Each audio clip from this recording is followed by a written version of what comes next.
साथियों नमस्कार।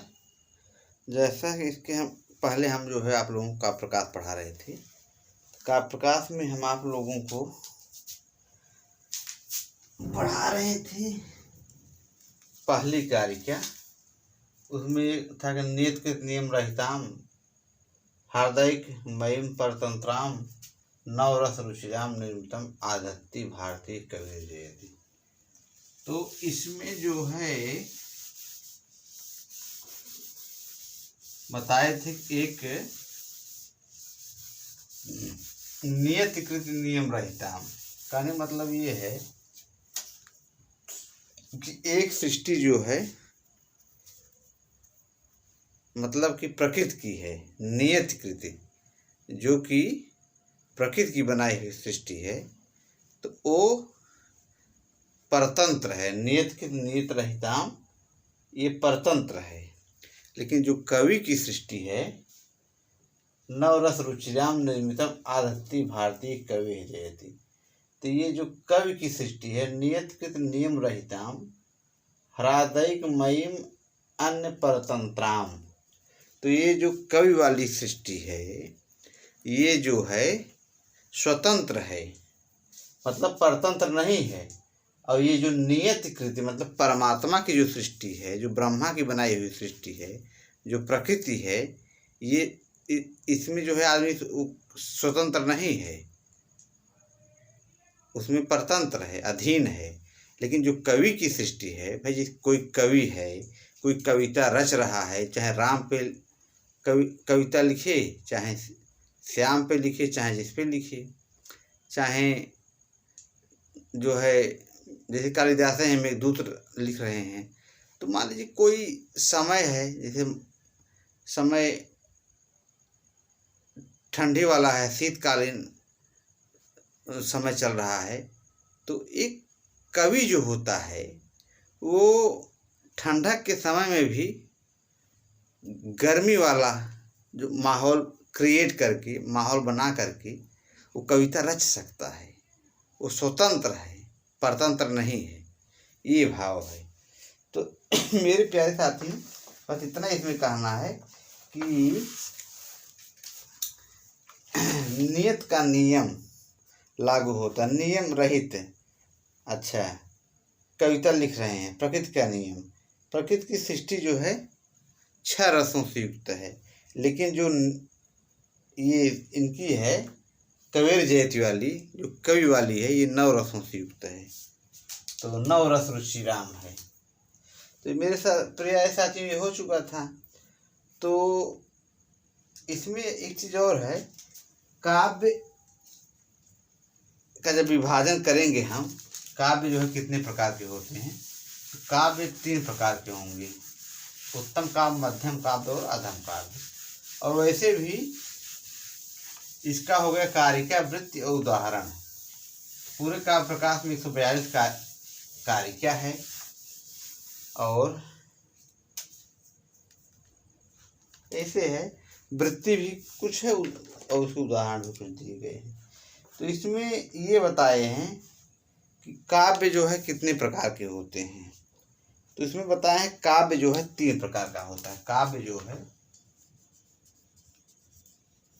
काव्य 3 प्रकार का होता है। नंबर 1 उत्तम काव्य, दूसरा है मध्यम काव्य, इसी गुणीभूत व्यंग भी कहते हैं, और तीसरा है अधम काव्य। अब इसमें जब आएगी बात, कहें उत्तम काव्य किसे कहेंगे, कहें जहाँ वाच्यार्थ से ज़्यादा व्यंग्यार्थ पाया जाए, वहाँ पे उत्तम काव्य होता है। कहने का आशय ये है कि जहाँ पे व्यंजना की अधिक की जाए, वहाँ पे जो है उत्तम काव्य, या इसे कहते हैं ध्वनि काव्य। उत्तम काव्य का एक नाम और भी क्या है, ध्वनि काव्य, इसी को कहेंगे ध्वनि काव्य। अब इसको कहेंगे और जहाँ व्यंग्यार्थ से ज़्यादा वाच्यार्थ पाया जाए, इसी उल्टा है ये। वाच्यार्थ की अधिकता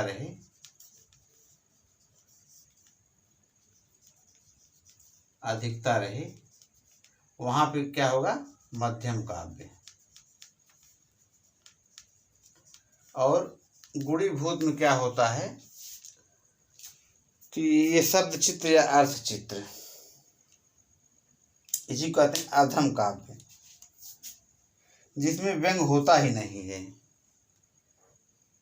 तो ये हो गया शब्द चित्र या अर्थ चित्र। तो मेरे साथियों, इसमें इसका जो उत्तम काव्य वाला है, अब इसको हम एक एक करके डिफाइन कर दे रहे हैं, और इसको हम यहाँ नीचे लिख भी सकते हैं। जैसे उत्तम काव्य का जो इसका है, इदम उत्तम अतिशायिनी व्यंग्य वाच्या ध्वनैर्बुधैः कथितः है। ध्वनैः बुधितः कथितः है, इसका ये लक्षण है उत्तम काव्य का। पहले हम सब मिटा दे रहे हैं, पहले लिख रहे हैं उत्तम काव्य।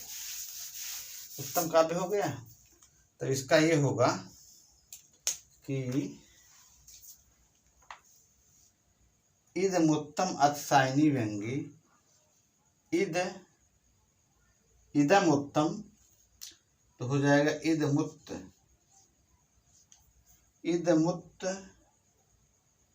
मतिशायिनी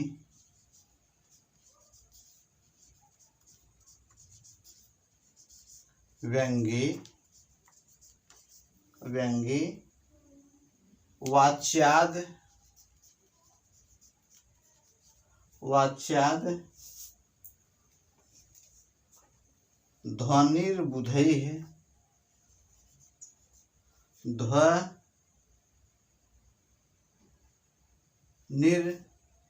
ध्वनिर्बुधैः कथितः है। ये हो गया, ये इसका आपका लक्षण है। ये पूछा जा सकता है, ये दे देगा, ऐसे पूछ लेगा किसका है, तो आपको उत्तम काव्य या ध्वन काव्य मानना पड़ेगा। क्लियर?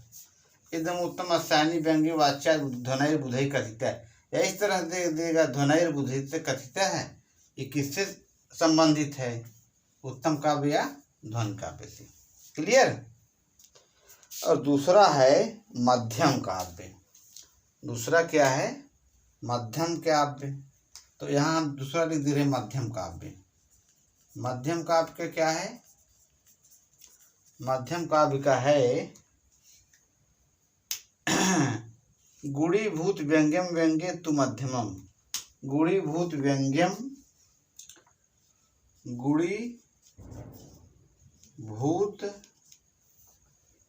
गुणीभूत व्यंग्यम व्यंग्यते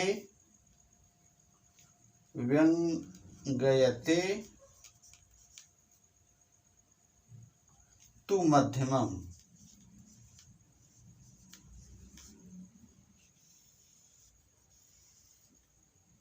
ये आपका मध्यम काव्य हो गया, जिसको गुणीभूत व्यंग्य काव्य भी कहते हैं। वाच्यार्थ की अपेक्षा विशेष चमत्कारजनक न होने पर मध्यम या गुणीभूत व्यंग्य कहा जाता है। तो इसमें वही उदाहरण दिए हैं, ग्राम तरुणम तरुड़िया, ग्राम तरुणम तरुड़िया नव वंजुल मंजरी सनाथ करम पश्यंता भवति भूर्नितराम मलिनाम मुखच्छाया। ये इसका भी पूछेगा तो ही ग्राम तरुणम तरुड़िया वाला आएगा। ग्राम तरुणम तरुड़िया, ग्राम तरुणम तरुणिया, तरुड़िया नव वंजुल मंजरी सनाथ करम। इस तरह से इसका उदाहरण हो जाएगा। मेरे प्रिय साथियों, तो हो गया। अब आपका आएगा अधम काव्य, जिसको कहते हैं, जिसमें थोड़ा इसको इस पर प्रकाश डाल दे रहे हैं, इसको हाईलाइट कर दे रहे हैं। उदाहरण ये हो गया कभी कभी उदाहरण भी दे देता है, उदाहरण दे देगा। ग्राम तरुणम तरुणिया कई के, ग्राम तरुणम तरुणिया नव मंजुल मंजरी सनाथ करम, ये कहाँ का उदाहरण है? तो आपको मध्यम का मारना पड़ेगा। मध्यम का भी गुणीभूत, इसके 8 भेद होते हैं गुणीभूत की। पंचम उल्लास में है ये भी पूछता कभी कभी क्वेश्चन, ये वह पूछा भी गया था। गुणीभूत का काव्य जो है कहाँ पाया जाता है? पंचम उल्लास में। और आपका फिर आ गया अधम काव्य, शब्द चित्र या अर्थ चित्र।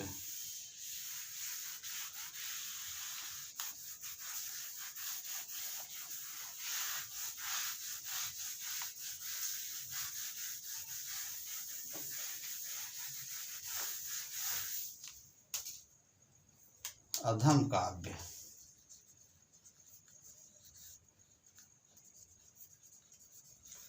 अधम काव्य यह है जहाँ व्यंग नहीं पाया जाए, जहाँ व्यंग होता ही नहीं है। आचार्य मम्मट जो है अधम काव्य के 2 भेद, शब्द चित्र और अर्थ चित्र, 2 बताए हैं। इसके भी 2 भेद कर दिए हैं। कौन कौन? एक मम्मट जो है, इसके आचार्य मम्मट जो है, मम्मट आचार्य मम्मट इसके 2 भेद मानते हैं। कौन? एक है शब्द चित्र, एक है, दूसरा है अर्थ चित्र। मेरे प्यारे साथियों, आचार्यों का भी परिचय पूछता है, एक यूनिट उसके लिए है ही है स्पेशली। उसमें जितने भी आचार्य हैं, चाहे कोण भट्ट हों, चाहे ये मम्मट हों, चाहे जितने भी आचार्य हैं, उनसे क्वेश्चन पूछता है। पिछली बार किसी आपके बारे में कोई क्वेश्चन पूछ लिया था, एक ठो उनके पिता का नाम ऐसे कुछ पूछा था, हम सही मारे थे। तो ये हो गया। अब इसका जो है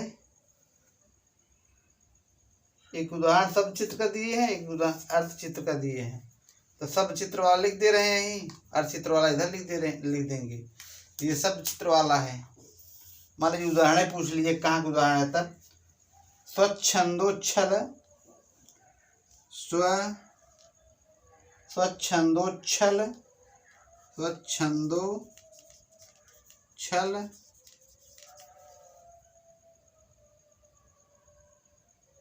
स्वच्छंदोच्छल, छक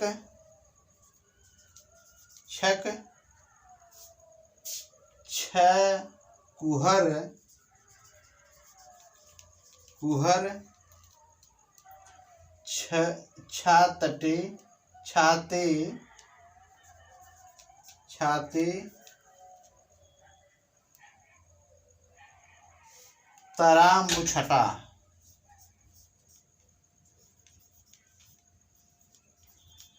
ये आपका ये शब्द चित्र का हो गया।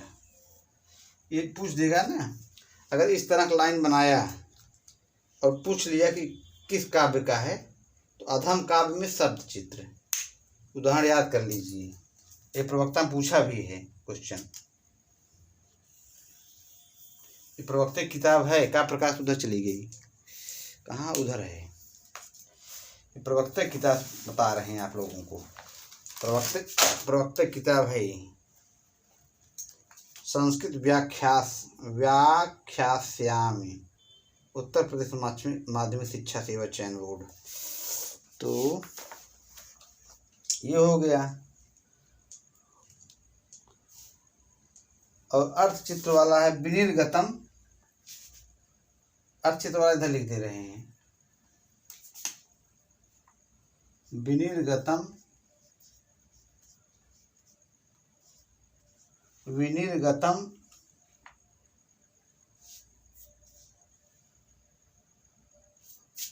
विनिर्गतम मान दमात्म, मान दमात्म, मंदिराद, मंदिराद, भवत्युपश्रुत्य, भवत्युपश्रुत्य। ये उदाहरण जो है आपका ये अर्थचित्र का है। तो आज का प्रकाश का आचार विशेषता पर 28 पेज पे दिया है। 1 मिनट थोड़ा सा का प्रकाश अब लिए आ रहे हैं। 28 पेज पे है। जाए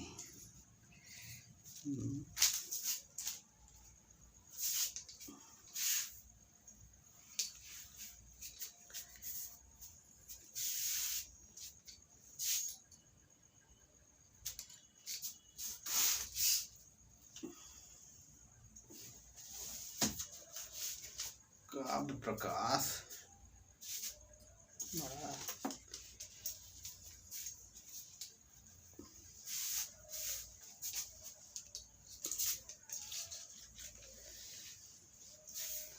कई पेज पे है? काव्य प्रकाश पेज 28। 1 मिनट। काव्य प्रकाश पेज 28 पे है।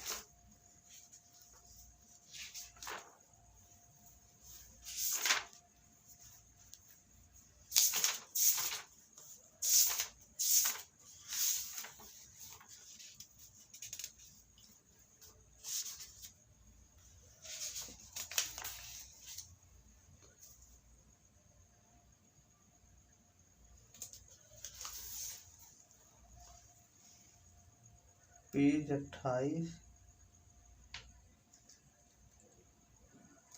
कहाँ दिया है भाई?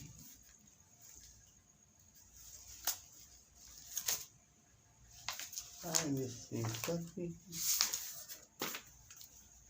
28।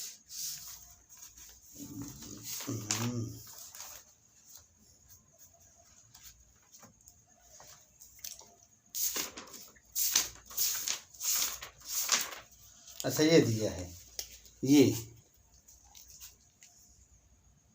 अतादृशी गुणीभूत व्यंग्यम व्यंग्ये तु मध्यमम। ये मध्यम काव्य का हो गया। शब्द चित्रम वाच्य चित्रम व्यंग्यम तौरम स्मृतम। उत्तम काव्य या ध्वनि काव्य ये है। इदम उत्तम स्थानीय व्यंग्य वाच्या ध्वनि बुद्धि कथित है। तो ये हो गया आपका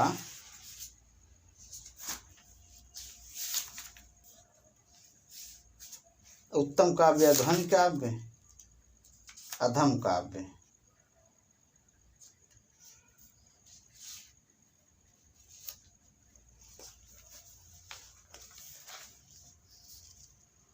ये है स्वच्छंदो वाला, ये है स्वच्छंदो। इसमें अनुप्रास अलंकार भी है। स्वच्छंदो छल छद कुहर छो छाते तराम्र छटा मूर्छन महो मोह मह हर्ष हर्ष विहित स्नान ही का हाया वह भिद या दुद या दार दुर्दरी दीर्घा दरिद्र दुर्दमम द्रोहो द्रेकम होर्मि मदा मंदाग्नि मंदताम। शब्द चित्र वाचित्र यहाँ अधम काव्य है। और नीचे वाला है, जो ऊपर वाला है अनुप्रास अलंकार शब्द चित्र वाला। अर्थ चित्र वाले में है विनिर्गतम मान दमात्म मंदिरात भवत्युपसृत यदृच्छयाम्यम। ये ससंभ्रमंद्रुत पातितार गला निमीलताक्षिव भियामरावती। यहाँ वाच्यार्थ की अपेक्षा यहाँ निमीलिताक्षिव में उत्प्रेक्षा अलंकार है। तो ये आपका अर्थ चित्र वाला है। ये आचार्य विश्वेश्वर हमारे पास मम्मट जो किताब जो है इसमें जो है पेज 32 में दिया हुआ है। नीचे वाली लाइन शब्द चित्र वाले में अनुप्रास अलंकार है और अर्थ चित्र वाले में उत्प्रेक्षा अलंकार निमीलिताक्षिव में। तो इस तरह से मेरे प्यारे साथियों ये जो है आपका काव्य प्रकाश चल रहा है। तो फिर आगे बात शेष वीडियो में बताई जाएगी। धन्यवाद।